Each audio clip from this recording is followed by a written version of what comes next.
Bonjour à tous, ravi de vous retrouver pour cette 3e journée du Festival international de la bande dessinée d'Angoulême. Arrêtez-moi si je me trompe, mais le Festival de la BD, c'est aussi et surtout l'occasion de rêver. Et je suis certaine que vous avez déjà rêvé d'être dans la peau de l'un des personnages de l'expo dans laquelle on vous emmène. Si je vous dis Spider-Man, les X-Men, les Avengers, Captain America ou encore d'autres gardiens de la galaxie, vous me répondez Marvel. Eh bien oui, Marvel bien sûr, la fabrique de super-héros fait rêver des millions de personnes depuis les années 60. Et pourtant, pour certains dessinateurs français, le rêve Marvel semble inaccessible, mais certains privilégiés ont réussi à exporter leur savoir-faire de l'autre côté de l'Atlantique.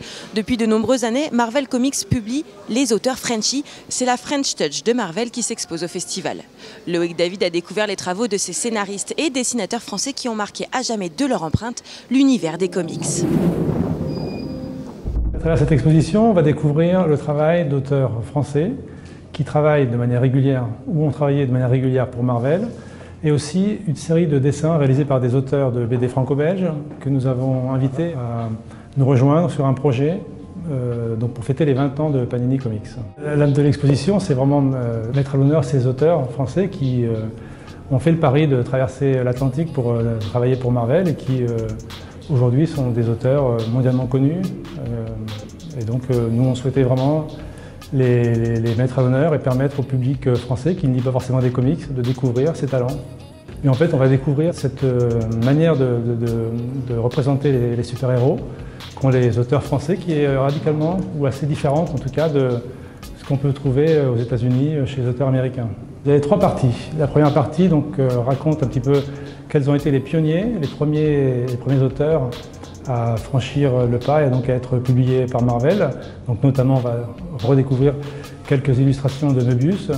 Et il y a aussi donc une partie qui est consacrée aux auteurs qui travaillent actuellement pour Marvel, soit qui sont des auteurs récurrents de Marvel, donc qui ont des séries attitrées, soit qui réalisent des couvertures ponctuellement.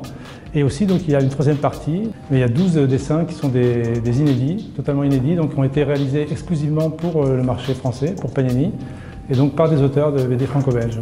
Donc on va pouvoir voir en fait de quelle manière ces auteurs se sont appropriés, si vous voulez, l'univers Marvel, les personnages Marvel, pour les restituer dans leur propre univers. On ne se lasse jamais des performances graphiques de Miroslav Segulis-Struja. L'artiste croate continue de faire rêver les festivaliers au fil des saisons. Après l'été et l'automne, l'hiver a fait frissonner son public aujourd'hui.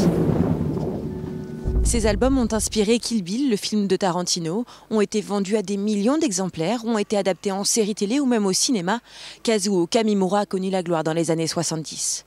Cette exposition, c'est une rétrospective de l'œuvre de ce mangaka japonais, capable de dresser le portrait d'une époque et d'une condition sociale avec une justesse évidente et la beauté graphique inspirée de la peinture. La réunion rare de 150 originaux a permis à Gaëtan Carassé de souligner le qualificatif d'estampiste mis en avant à propos de l'auteur.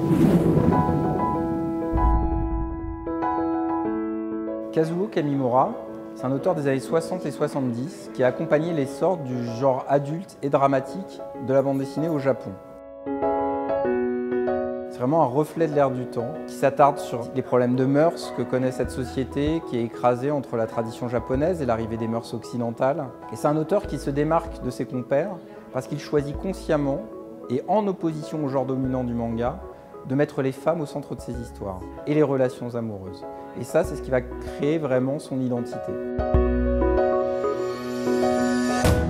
À partir de là, Kazuo Kamimura développe une œuvre vraiment flamboyante, faite de passions destructrices, de relations sexuelles compliquées et d'amour impossible.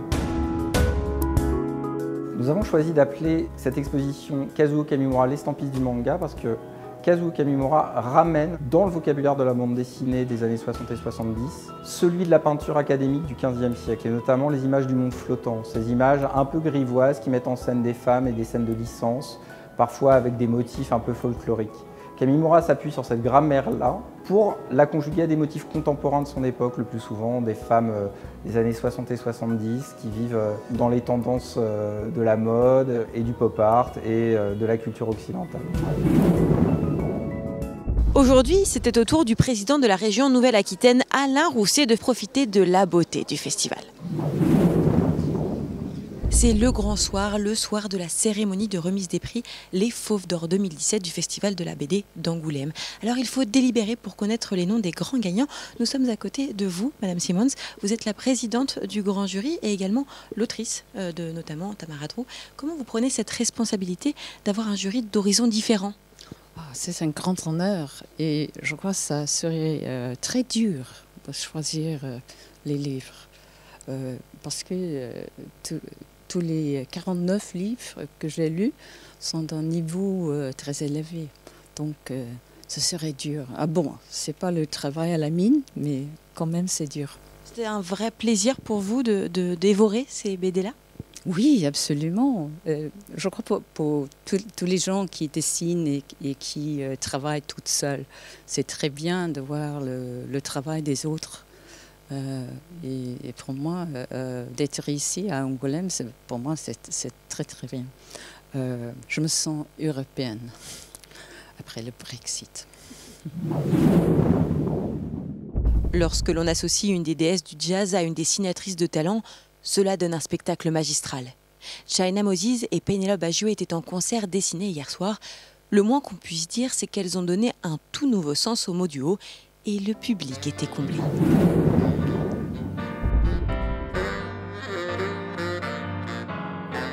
C'était assez bien. Même si moi j'ai failli vomir de peur avant de monter sur scène, finalement ça va, j'ai pas vomi. Je te comprends, sache-le. Je te comprends. Oui, parce que je suis stressée avant les concerts et tout. Et étrangement, ce soir, j'étais quand même un peu stressée, j'ai eu un peu peur. Pas parce que je pensais que ça allait pas bien se passer, mais quand ils m'ont dit que c'était complet, j'ai dit « Oh merde !» En fait, c'était genre le ticket du soir, quoi, tu vois. C'est genre tout le monde peut venir voir ce concert. Et j'avais envie de bien faire. Et j'avais envie que la musique puisse accompagner ton rythme, tes dessins et tout. C'était vraiment cool. Et ce qui est génial pour moi, je suis une fille seule, entourée de mecs toute l'année, c'était de regarder sur ma gauche et te voir en train de dessiner. J'étais, yeah, ok, je suis pas seule ce soir. China, elle raconte des histoires de femmes en fait, qui ont eu des vies avec des hauts, des bas, plein d'accidents, plein de moments d'amour, de passion, de joie, de larmes, et que c'était que des histoires de nanas avec des histoires incroyables. Et globalement, dans le jazz et le blues, les femmes ont plutôt eu des histoires et des vies assez rock'n'roll. Donc en fait, c'était une super idée, je trouve, de nous marier. Ben voilà. On est mariés par l'art.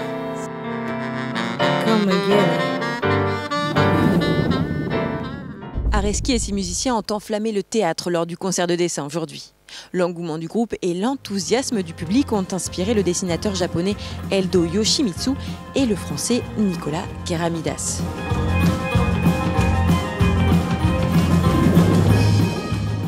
C'est la fin de ce journal, merci de nous suivre tous les jours. Vous pouvez retrouver davantage de vidéos réalisées par l'équipe de la Web TV sur les réseaux sociaux, YouTube ou Facebook. Vous avez été encore une fois nombreux à nous envoyer vos photos et réactions avec le hashtag Partageons la BD, regardez notre sélection du jour. Continuez et vous aurez peut-être la chance de vous retrouver dans le journal de dimanche. Je vous retrouve demain 20h pour le dernier JT de la semaine. En attendant, vous pouvez retrouver en direct dès 19h la cérémonie de remise des prix sur le site bdangoulême.com.